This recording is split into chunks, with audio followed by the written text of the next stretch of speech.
Hello and welcome to lesson number 2 of a series Learn Japanese Kanji Effectively. Our first kanji for today means rice field, and from the bird perspective, this is what a rice field looks like. Rice fields are typically lined up into square-like shapes, like these.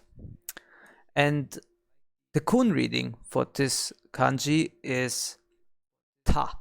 Now, how could we relate ta to rice field? Well, let's say, for example, we are looking for a rice field and somebody has found one. And how is he going to suggest that he has found one? Ta-da! There you have your rice field. Rice field, ta-da!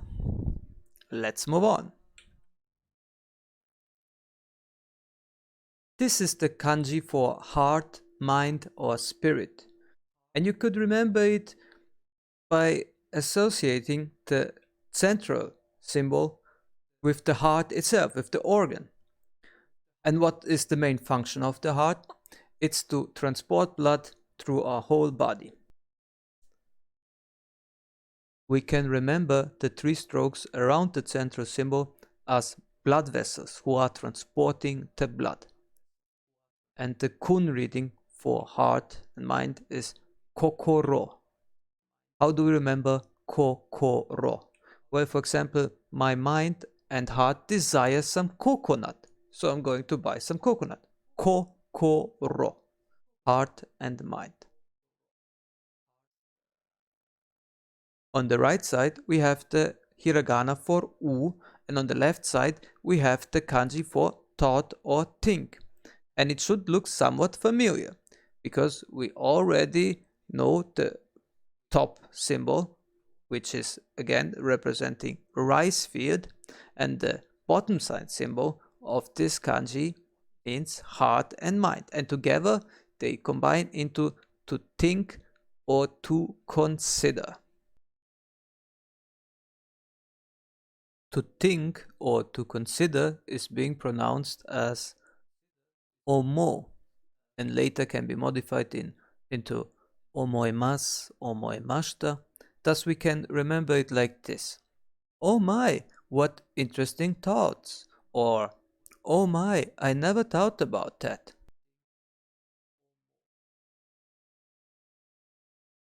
Here we have again the hiragana for u on the right side, and on the left side we have the kanji that represents buy, buying something, to buy something. Now, if you have watched lesson number 1, then the lower part of this symbol should look somewhat familiar because it resembles miru, to see. Now, how can we combine this with the box above to get to buy?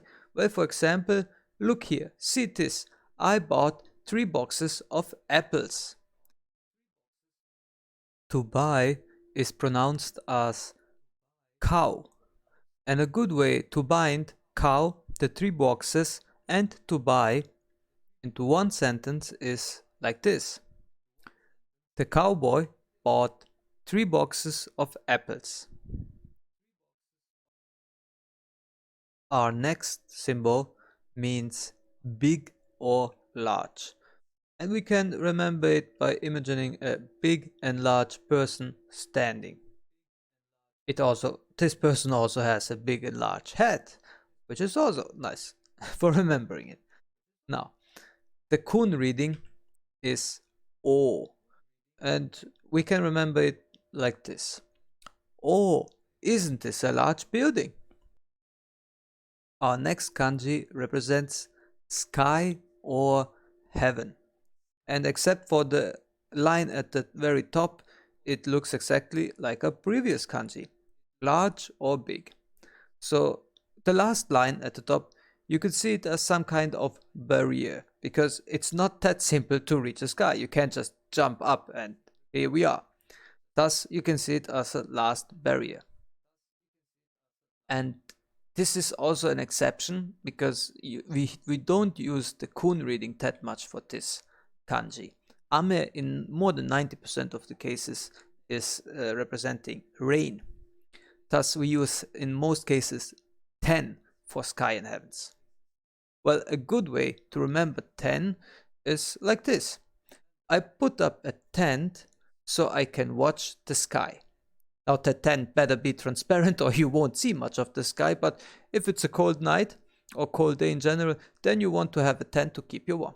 Also, this symbol particularly looks like a tent, so it all fits together. Let's move on. This is the kanji for tree. And if you can't see the reference to the kanji big, then I would recommend you to watch this video again, because it definitely has the symbol big inside. Now, this is a big tree, and like any tree, it has a stem and branches. Thus, remember it this way. Now, the kun reading is ki, which among other things can also mean spirit or energy, but it also represents tree or wood. A good way to remember ki for tree is by associating it with clean air, because trees are known to clean the air. Ki for tree or wood. This is the kanji for book, and yes, it does resemble the tree kanji without one exception. It has a small line at the bottom. Now, how did they make the connection between wood or tree and book? Well, that's rather easy. I mean, paper is made from trees, and what does it include paper? Books do. Now, here's the logic. Tree, paper, paper, book. Now, the kun reading is motto. And again, the same thing as with the sky kanji. The kun reading is not used for book. Motto stands for mainly for origin or source. Thus, we use the on reading for book, and that's hon. Now, how do we remember hon for book? Well, for example, honey, please pass me this book. Our next kanji represents spring or springtime. And if you have watched lesson number 1, then the bottom side symbol should be familiar, because it stands for day or sun. And yes, the top side symbol stands again for a good old friend, the tree. And well, the connection between day and wood or tree and spring is rather logical, right? Because there are many trees that bloom in the spring. For example, the cherry blossom sakura usually blooms in March. The kun reading for spring or springtime is haru. And we can remember it like this. In spring, I usually get a new hairstyle, haru. On the right side, we have the hiragana for tsu. On the left side, we have the kanji, last kanji for the day, the kanji for stand, to rise. And you can remember it as a cup of coffee that stands on the table.